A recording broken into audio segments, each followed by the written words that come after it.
হয়, বৰ্তমান ৰাজ্যত বলিছে নিৰ্বাচনী গৰম বতাহ।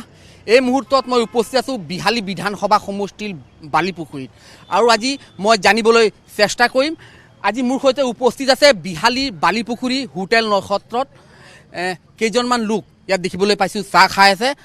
তেওঁলোকৰ মনৰ কথা জানিবলৈ মই যত্ন কৰিম। তেওঁলোকে কি বিচাৰে, কি আশা, কি প্ৰত্যাশা, কেনেধৰণৰ চৰকাৰ বিচাৰে। অসমৰ যিখিনি উন্নয়ন হৈছে এক ভাবিব নোৱাৰা উন্নয়ন।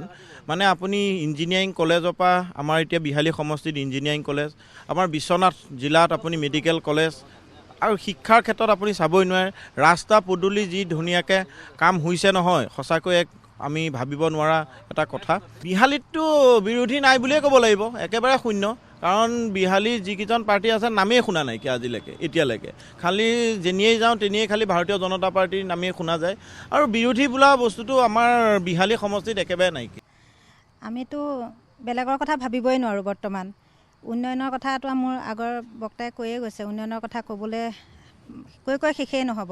বিশেষকৈ নাৰী সবলীকৰণৰ ওপৰত যি অৰুণোদয় আঁচনি, উদ্যমতা আঁচনি যিখিনি দিছে, আমাৰ মহিলাসকল যিমান উপকৃত হৈছে, এইখিনিৰ কাৰণে আমি বিজেপি চৰকাৰখনকে বিচাৰিম, আশা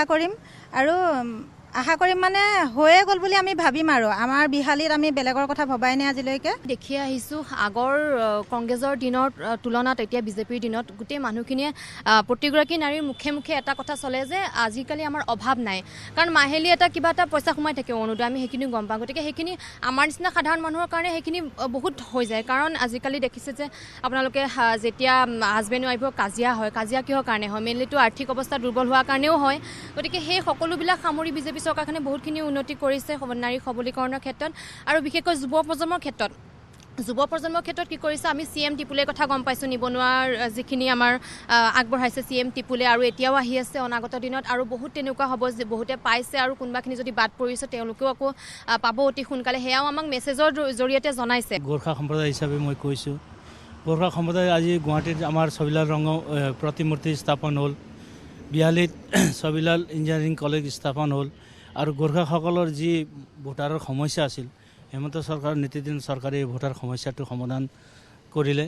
চৰকাৰে বহু উন্নয়নৰ কাম কৰিছে। মই এজন চাহ বাগিচাৰ যুৱক হয় আৰু চাহ বাগিচাৰ ৰাইজৰ কাৰণে এইখন চৰকাৰে বহু কাম কৰিছে।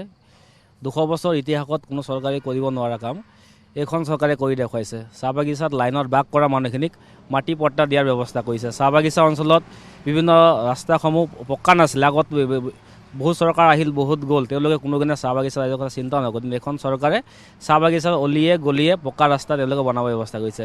আমি এতিয়া দলকে গুৰুত্ব দিছোঁ। দলৰ আমাৰ ভাল এজন ব্যক্তি উঠিছে। আমাৰ হাতী আৰু মাখিৰ নিচিনা খেল হ'ব, তেওঁ নেখেলিলেও যেন ভাল হ'ব আৰু তেনেকুৱা লাগিছে আৰু। কাৰণ মাখি মানে গোল মানে 10জনৰ ওপৰত 10জন দিয়া হ'ব আৰু উপৰোক্ত ব্যক্তিয়ে ক'লেই যিখিনি ক'বলগীয়া আছিলে সেইখিনিকে মই কৰিছোঁ। আমাৰ যিসকল ভূমিহীন মানুহ তেখেতসকলে ভূমি পট্টা পাইছে।